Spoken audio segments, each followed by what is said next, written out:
I'm Eric Lindell, and I hope this thing is recording. I don't usually get involved in DC politics, but since the election is pretty much coming up in the next week or so, I have something to get off of my chest.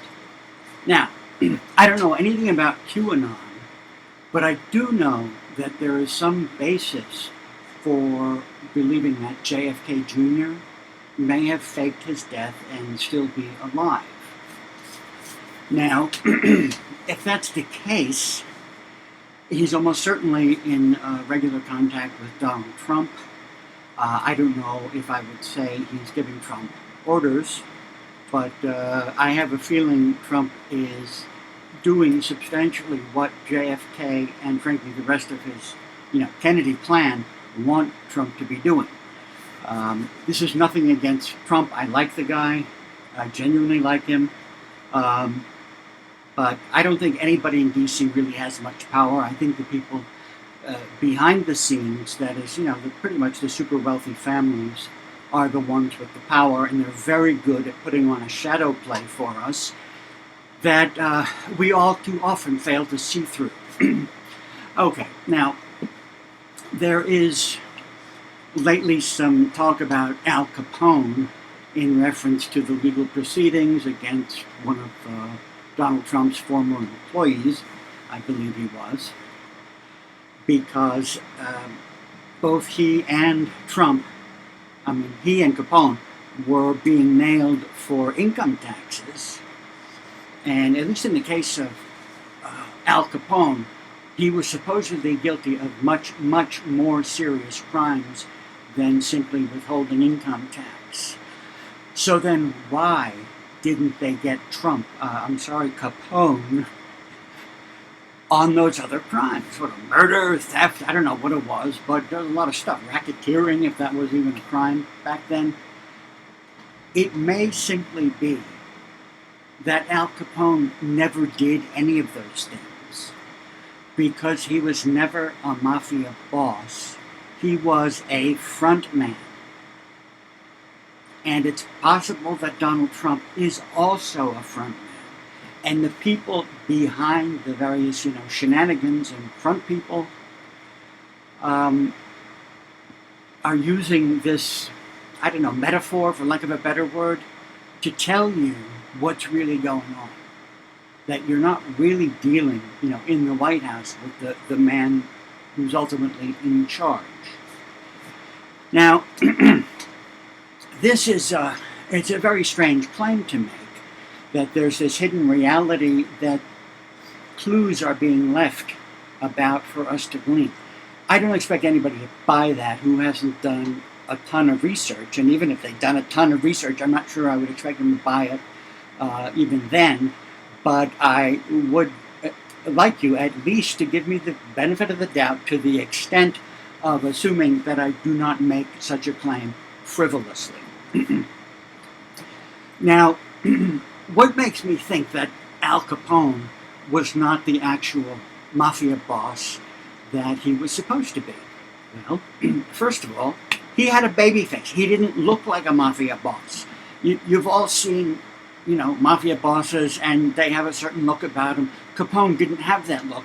That might have been why they tried to cultivate a reputation for him as Scarface. Now, the funny thing about those scars is that, you go to Google Images and look at all the photos of Capone with the scars. Frankly, he doesn't have the scars in every photo. Moreover, the way he got the scars is frankly implausible. He's got these 3 parallel scars on one side of his face that he got in a knife fight. Okay, I'm sorry, that doesn't happen. If you had a surgeon with an anesthetized patient, then the surgeon might be able to create 3 parallel scars on one side of the guy's face. But it's not going to happen in a knife fight. Accordingly, Capone has 2 different stories for how he got those 3 scars. And who else has 3 scars on one side of his face and 2 stories for how he got them? The Joker does. Okay, this is a hint that the reality that you supposedly think is real may not be real. It may not be a joke, but you might get away with calling it a hoax. I'm going to have a sip of coffee. You might get away with calling it a hoax.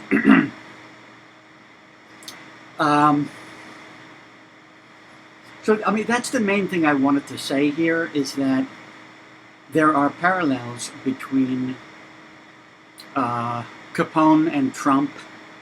I believe that Capone was a frontman, not the leader of the Chicago Mafia. I mean, there's actually quite a bit more to say about that. They call the Chicago Mafia the outfit. It's the only mafia family that I know of that's called an outfit. Now, an outfit has the secondary and maybe even primary meaning of something that you wear. That is to say, something that creates an appearance that may or may not reflect what's behind it or inside of it. That goes along very nicely with the idea of Capone as a frontman. Moreover, he's the frontman of the so-called Chicago outfit.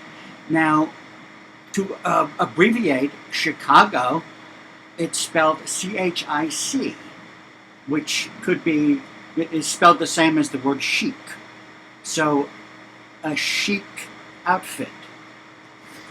There's a great deal of wordplay operative in the various shenanigans by which the world is actually run from behind the scenes. The wordplays are left intentionally, in my humble opinion, as a way for us to figure out what's really going on. And probably someone's having a lot of fun doing it, because honestly, wordplay is kind of fun. And so is the play with numerology. So, for example, I believe Capone went to jail when he was 33. Everybody knows 33. It's a kind of a Masonic number, special number, like 666 sort of, except not 666. Now, all right, here is another big piece of the conjecture. Who was in charge if Capone was just a frontman? All right, try to follow this, because I'm afraid I'm going to lose a lot of people on this, but that's okay. That's pretty normal. As I mentioned, Capone has scars and stories for the scars that are more than superficially similar to the scars of the Joker. And I'm talking about Heath Ledger's Joker from the Batman movie.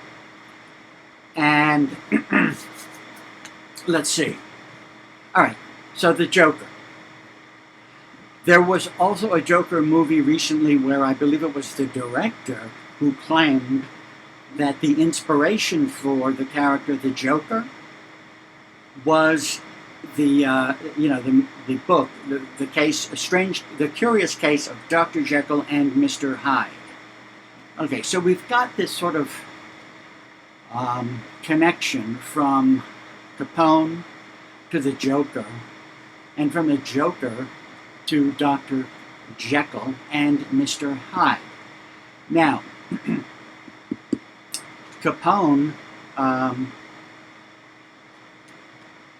he was in charge of whatever. He was the front man during Prohibition. All right, let me start over. Dr. Jekyll and Mr. Hyde suggests an island off the coast of Georgia called Jekyll Island. And on that island in 1910 was a meeting where there were a number of huge bankers and other super wealthy types planning the Federal Reserve Bank, which was in fact put into effect 3 years later in 1913, but there was nothing written about it from the people who were there for almost 20 years after the meeting. And the meeting itself was held in very closely guarded secrecy, as if something important is being concealed, and I suspect what's being concealed is the actual list of attendees. Now, there's a known list of attendees with people who were almost certainly there, but the question is whether anyone has been left out. Now remember, when we talk about Jekyll Island and Dr. Jekyll and Mr. Hyde, it's another wordplay. Was there somebody hiding there? Was there something being hidden in the planning of the Federal Reserve Bank? Many people feel that the Federal Reserve is about the biggest scam of the entire century, and if it wasn't the biggest, it was certainly one of the biggest. It's unfortunate more people don't understand, how that works. My own feeling is, if their monetary system is so great, why do they have to have a law requiring people to accept their paper currency? But not to go there. That's tangential for the moment. Now, some years later, some decades after the Jekyll Island meeting, on an adjacent island called Cumberland Island, JFK Jr. was married. That is JFK, the President JFK's son. It is also the grandson, obviously, of President Kennedy's father, Joseph Patrick Kennedy. And my question is whether that's a hint that there was a Kennedy present at the Jekyll Island meeting. Again, JFK Jr., John F. Kennedy Jr. was married on Cumberland Island, which is just 2 miles from Jekyll Island, where the Federal Reserve Bank was planned. Was JFK Jr.'s marriage at that island intended as a clue that the missing party, the unaccounted for party at the Federal Reserve Bank meeting, was a Kennedy? And the answer is, who knows? I think it's a defensible conjecture, but I'm not going to pretend to have more proof than I do. I have indirect and circumstantial evidence, but I have so much of it that I think it's worth making the case. Okay, so you have that. Now, which Kennedy might have been at the Jekyll Island meeting? Well, it turns out that there's another Kennedy he traces his lineage to Scotland, his ancestry to Scotland, not to Ireland. The Kennedy family, known as such, traces their ancestry to Ireland. And that's a whole interesting thing in itself. Like they were called the O'Kennedys, and there's actually a city in Ireland called Kilkenny, which not only suggests, the assassination with the word kill, it suggests perhaps some illicit business activities if you drop the Kennedy and you're left with Kilo or Kilo. But not to go there now. So you have this Kennedy from Scotland, John Stuart Kennedy. So first and middle name are the same as the I believe, British philosopher John Stuart Mill, but not to go there either. He died in 1909. I believe it was, the day... The point is, if they found his body in the morning and assumed mistakenly that he died after midnight, but he actually died before midnight, then you could say the stock market crash on October 29, 1929 was on the 20th anniversary of his death. So, does that link Kennedy to the stock market crash? Is there anything else linking Kennedy to the stock market crash? Well, I believe it's known that Joseph Kennedy so-called patriarch of the family, made a lot of money from the stock market crash. So what does that prove? It doesn't really prove a great deal of anything. I tried to situate Joseph Kennedy at this Jekyll Island meeting in 1910. I tried valiantly to situate him there, but unfortunately he was enrolled at Harvard University that year, and he didn't graduate until 1912 at the age of 24. And what I was thinking was, well, why did he graduate at the age of 24? Are they telling us he was so dumb he had to repeat several years, or 2 years, or 1 year, or whatever it was? He only would have had to repeat 1 year to make him graduate college too late to have been at this meeting. And remember, he achieved spectacular success in multiple professions, in multiple industries, and I'm supposed to believe he was too dumb to graduate on time. Well, I contacted the boarding school that he went to, where he graduated in 1908, which would have meant, he went to Harvard in 1908, and it's actually plausible then that he didn't graduate Harvard till 1912 and was then unable to go to this meeting, which occurred over the Thanksgiving holiday of 1910, from November 20 to November 30. And apparently the holidays for Thanksgiving in that place and time were like you get off half a Wednesday, Thursday, and Friday, and that's it. So does that mean he couldn't have been at the meeting?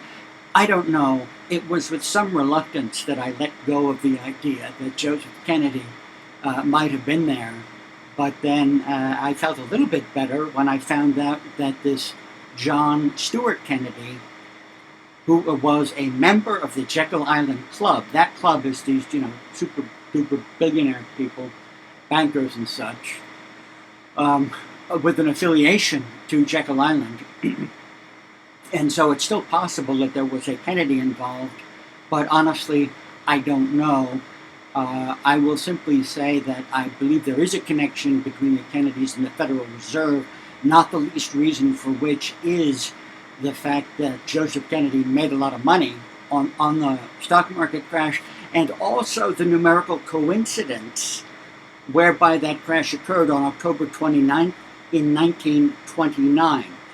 Why would you have the same number for the date and the year, except by coincidence, which could happen, or someone is trying to leave a message, send a message, that it didn't happen on this day at random. It happened on this day because I made it happen on this day.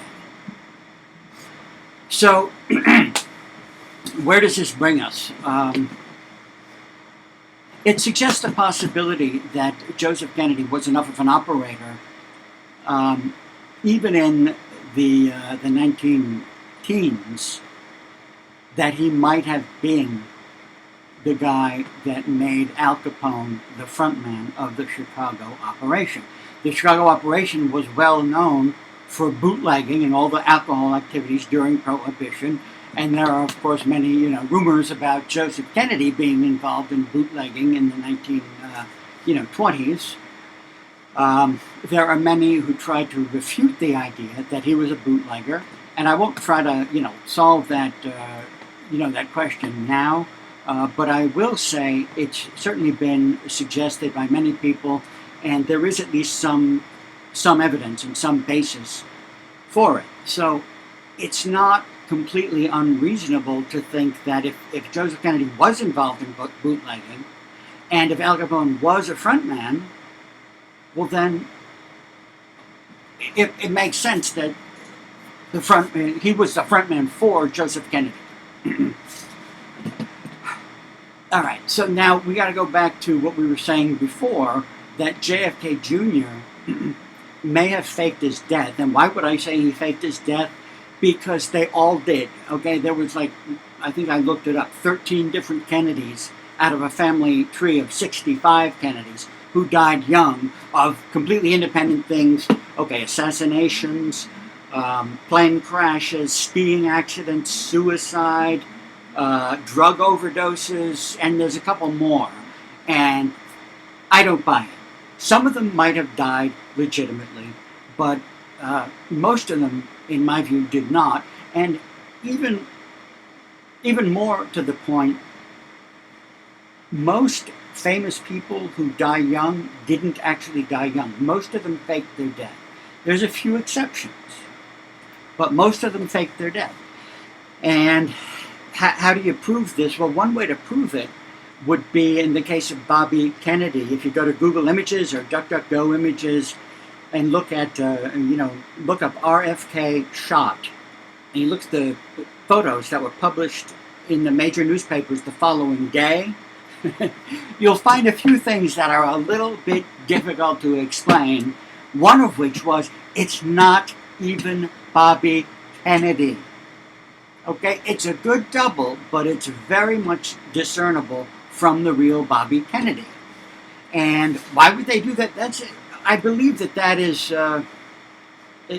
it's a mockery of the public.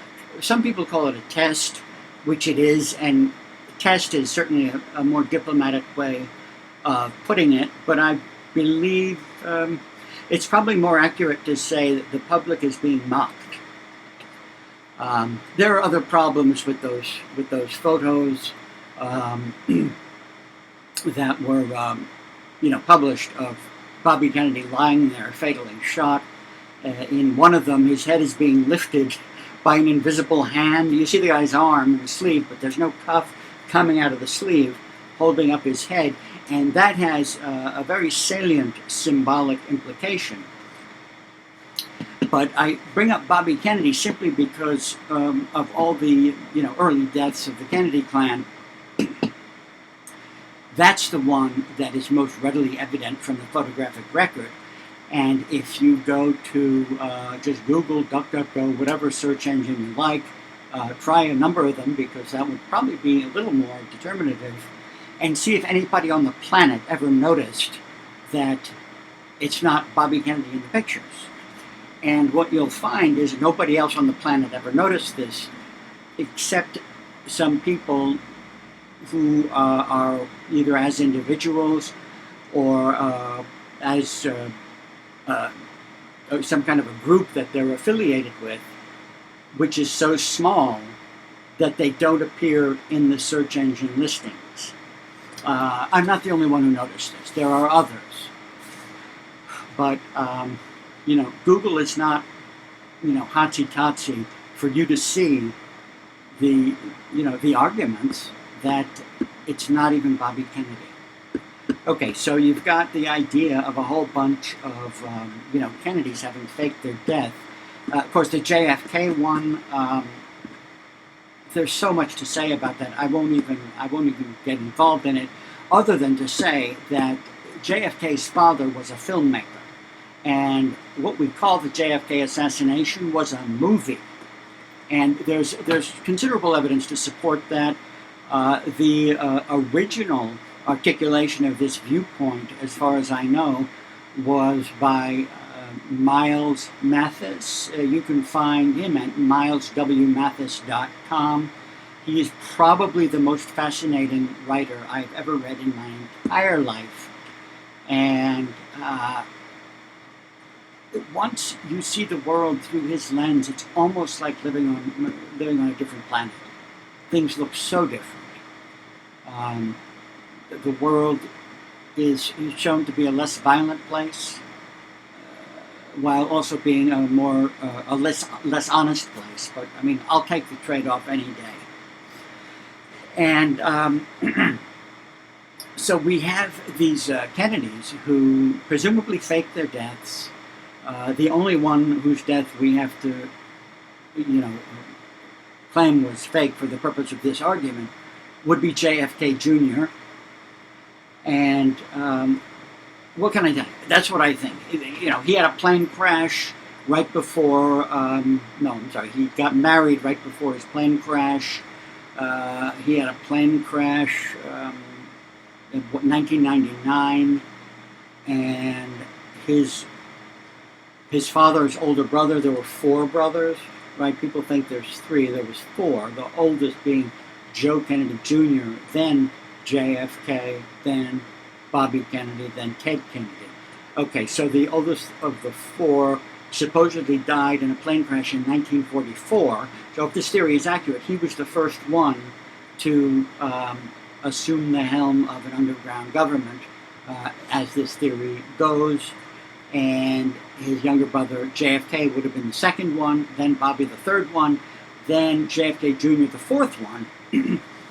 And it appears that plane crashes are how these people go underground.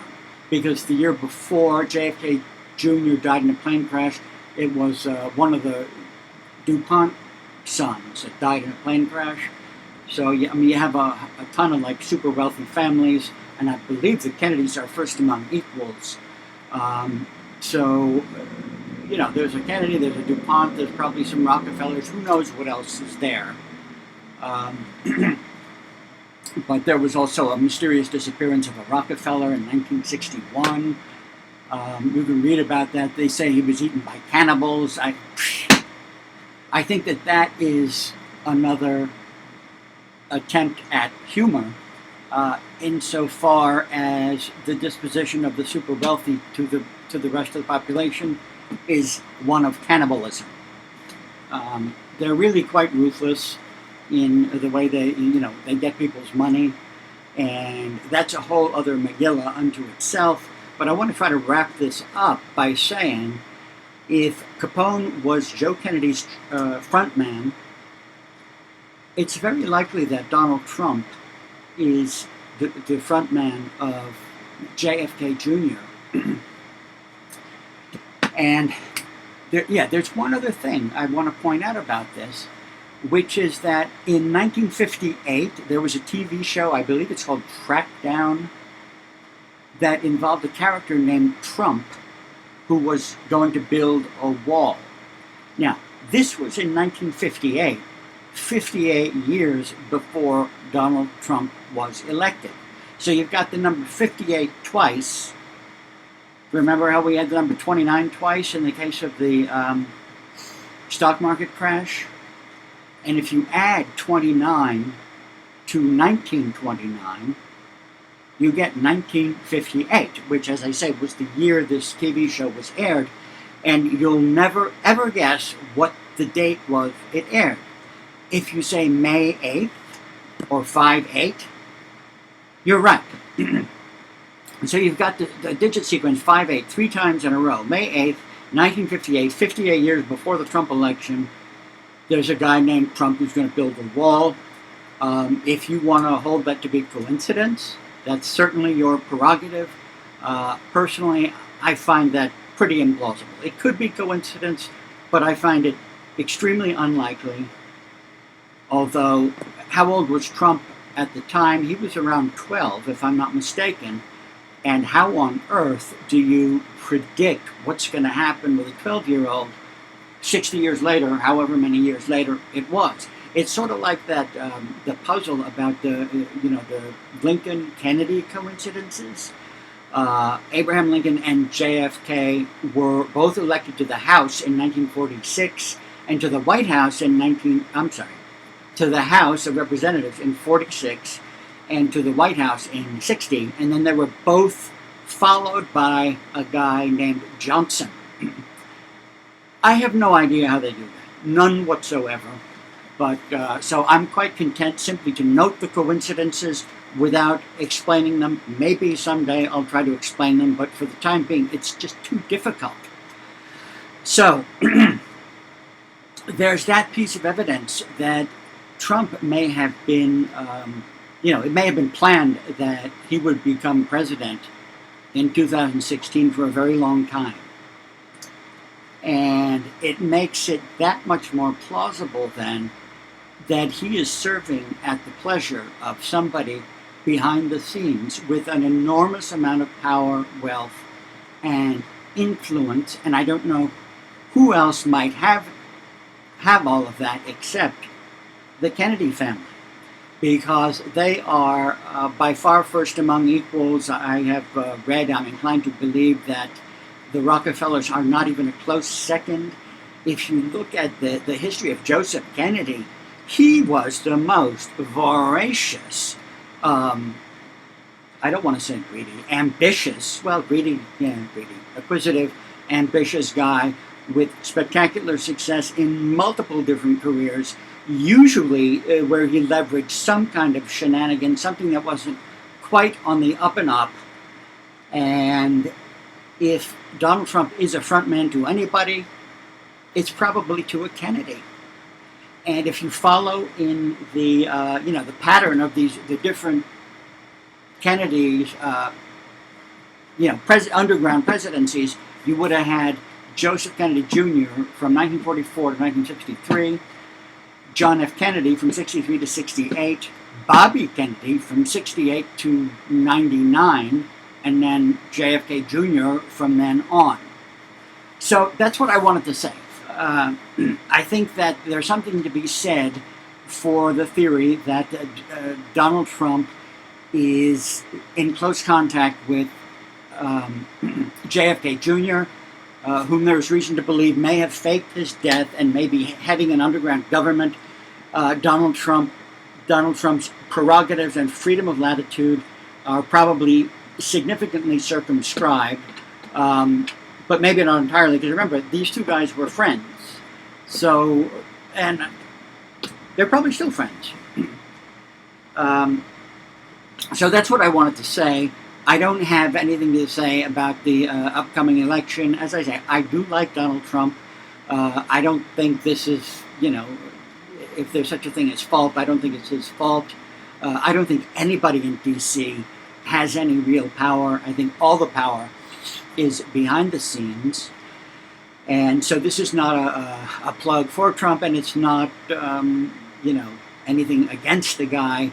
It's just an interesting perspective that I think should be part of the larger view as we go into this election. That's all. Thank you for listening.